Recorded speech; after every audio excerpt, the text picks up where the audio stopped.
Hello साथियों, मैं पंकज वैष्णव आप सभी का स्वागत करता हूं। आज के इस सेशन में हम समझ रहे हैं 12th क्लास के पर्यावरण विज्ञान सब्जेक्ट का चैप्टर नंबर 2, जिसका नाम है पर्यावरण और मानव समाज। इस चैप्टर के दो भाग हम ऑलरेडी समझ चुके हैं। आज की क्लास में इसका तीसरा भाग समझने वाले हैं।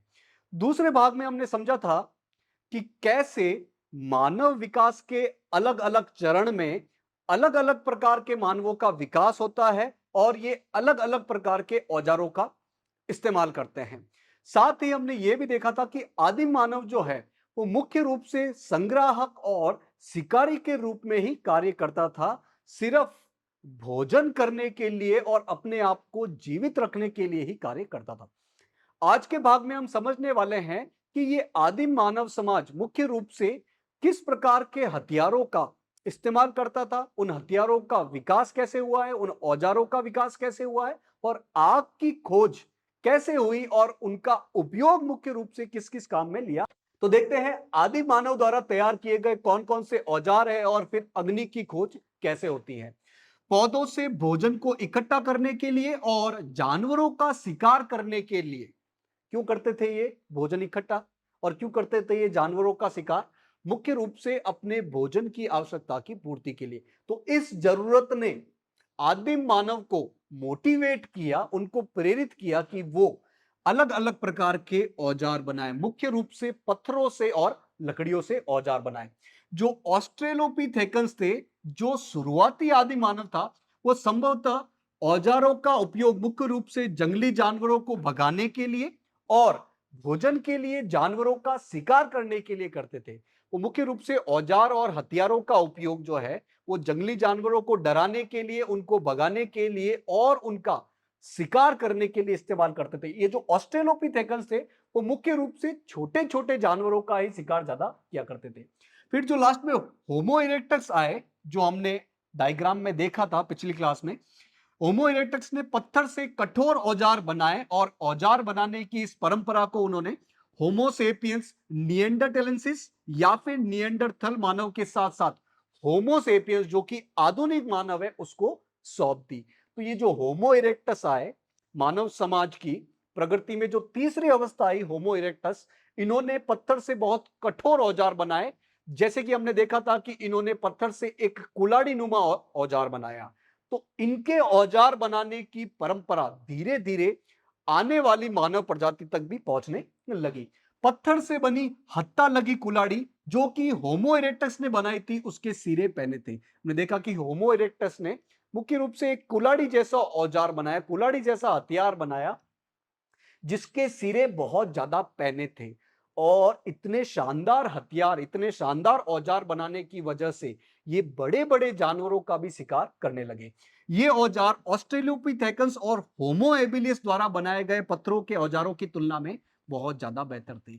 जो ऑस्ट्रेलोपिथेकन्स थे जिस प्रकार के औजार बनाते थे, होमो एबिलिस जिस प्रकार के औजार बनाते थे, उनसे कई ज्यादा बेहतर थे होमो इरेक्टस द्वारा बनाए गए औजार, जो कि बहुत ज्यादा पहने थे और इनका शेप जो है वो बहुत शानदार हुआ करता था। देखते हैं निएंडरथलों के औजार। निएंडरथल मानव द्वारा औजार बनाने की तकनीक और उनके द्वारा बनाए गए औजार बहुत ज्यादा बेहतर किस्म के थे। ये जो निएंडरथल मानव थे, इनके द्वारा जिस प्रकार के औजार बनाए जाते थे, उसकी तकनीक और वो औजार खुद वो बहुत शानदार किस्म के हुआ करते थे। वे मगबंग, हड्डी, लकड़ी, इनका हथौड़ा बनाया करते थे। इसके अलावा पत्थर के हथौड़े भी बनाए जाते थे, जिसको वो कैसे बनाते थे, एक चट्टान से सीधा का सीधा काट कर, यानी कि चट्टान से एक जैसे पत्थर निकालकर इस तरह के हथियारों, इस तरह के औजारों का ये निर्माण किया करते थे। वे बहुत छोटी छोटी औजार बनाने में भी माहिर होने लग गए थे, जैसे कि चाकू है, पिन है, मछली पकड़ने का हुक है, सुइयां है, हड्डियों से बने हारपून है। ये भी ये निएंडरथल मानव बनाने लग गए थे।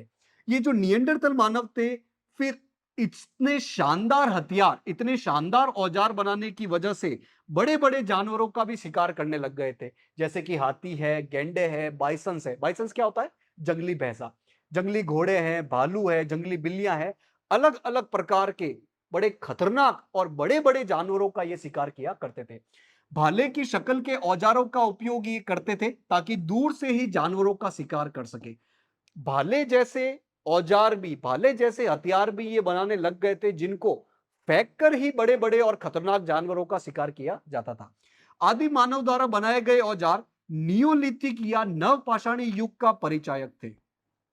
इन्होंने ये जो पत्थरों को काटकर इतने शानदार और छोटे छोटे औजार बनाए थे, उससे यह प्रतीत होता है कि नियोलिथिक या नवपाषाणी युग आ गया है। नवपाषाण मतलब मुख्य रूप से पत्थर से जो चीजें बनाई जाती थी, जो औजार बनाए जाते थे, जिस युग में ज्यादा काम हुआ है उसे बोला जाता है नवपाषाणी युग। तो इनके द्वारा बनाए गए ये शानदार औजार, ये शानदार हथियार जो है वो नियोलिथिक या नवपाषाणी युग के परिचायक थे।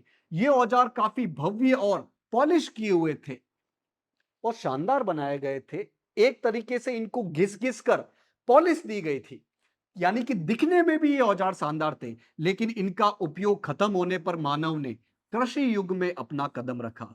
धीरे धीरे मानव स्थिर होने लगा। खानाबदोश जो घुमंतु मानव था वो एक जगह ठहरने लगा और फसलों का उत्पादन करने लगा, और यहीं से आता है अपना कृषि युग। तो चूंकि कृषि युग में शिकार का काम धीरे धीरे कम होने लग गया, तो फिर इन हथियारों का चलन और इनका निर्माण भी धीरे धीरे कम होने लगता है। इस चित्र में आप देख सकते हो अलग अलग प्रकार के औजार और हथियार, जैसे कि ये मध्य पैलियोलिथिक औजार है। इसके अलावा होमो इरेक्टस द्वारा बनाए गए अलग अलग प्रकार के पैलियोलिथिक औजार है। इस चित्र में आप अलग अलग प्रकार के औजार देख सकते हो। इनका उपयोग धीरे धीरे कृषि युग के बाद कम होने लगा। देखते हैं आग का प्रयोग कैसे हुआ और आग का इस्तेमाल आदिम मानव किन किन चीजों के लिए करता था। आदिम मानव यानी कि होमो इरेक्टस ने आग की खोज लगभग 2 लाख वर्ष पहले कर ली थी। आदिम मानव अलग अलग कार्यों के लिए आग का प्रयोग करते थे। एक तो बड़े बड़े जानवरों से अपने आप को बचाने के लिए उनको डराया जाता था आग के माध्यम से। इसके अलावा क्योंकि कच्चा मांस खाने में स्वादिष्ट नहीं था और पचने में भी मुश्किल था, तो आग की खोज के बाद ये जो आदिम मानव है वो मांस का को भून कर खाते थे ताकि उन्हें स्वादिष्ट लगे और आसानी से पच जाए। तो आग का इस्तेमाल ये अलग अलग चीजों के लिए करने लगे आदिम मानव, मुख्य रूप से होमो इरेक्टस। आग उनको पृथ्वी के ठंडे भागों में बस्ती बचाने में भी सक्षम थे। वही जो आदिम मानव था, जो कि ठंडे क्षेत्रों में रहता था, ध्रुवीय क्षेत्रों में रहता था या पहाड़ी के ऊपरी हिस्सों में रहता था, सर्दी से बचाव के लिए इस आग का इस्तेमाल करता था। इसके अलावा मांस जब आग में भून जाता था तो स्वादिष्ट हो जाता था और अधिक पचने योग्य बन जाता था। आदिम मानव मुख्य रूप से मांस को पकाने के लिए इस्तेमाल करता था ताकि वो स्वादिष्ट हो जाए और पचने में आसान हो जाए। इसके अलावा आग का उपयोग खतरनाक जानवरों को अपने से दूर भगाने के लिए भी होता था। बड़े बड़े जानवर जो आग से डरते हैं, तो ये आदिम मानव आग का इस्तेमाल इन बड़े बड़े जानवरों को अपने से दूर भगाने के लिए करते थे ताकि खुद का और खुद के कबीले का बचाव हो सके। आग ने मानवों के सांस्कृतिक विकास के साथ साथ प्राकृतिक संसाधनों के उपयोग को भी बढ़ाया था। तो आग की खोज से सांस्कृतिक विकास तो हुआ ही हुआ, संस्कृति आगे बढ़ी ही बढ़ी। आदिम मानव थोड़ा विकास करने लगा, इसके साथ साथ प्राकृतिक संसाधनों का उपयोग भी बढ़ने लगा। क्योंकि आग के इस्तेमाल से ये भोजन को पकाने लगे तो फिर भोजन को भी फसल के रूप में ज्यादा उगाने लगे और इस प्रकार प्राकृतिक संसाधनों का उपयोग भी धीरे धीरे बढ़ता चला गया। तो आपको करना क्या है, आज जो भी चीजें समझी है उसको आज ही रिवाइज करना है ताकि लंबे समय तक आपके दिमाग में बनी रह सके। आशा है आज की क्लास आपको समझ में आई होगी। आज के इस सेशन से जुड़ने के लिए आप सभी का बहुत बहुत धन्यवाद।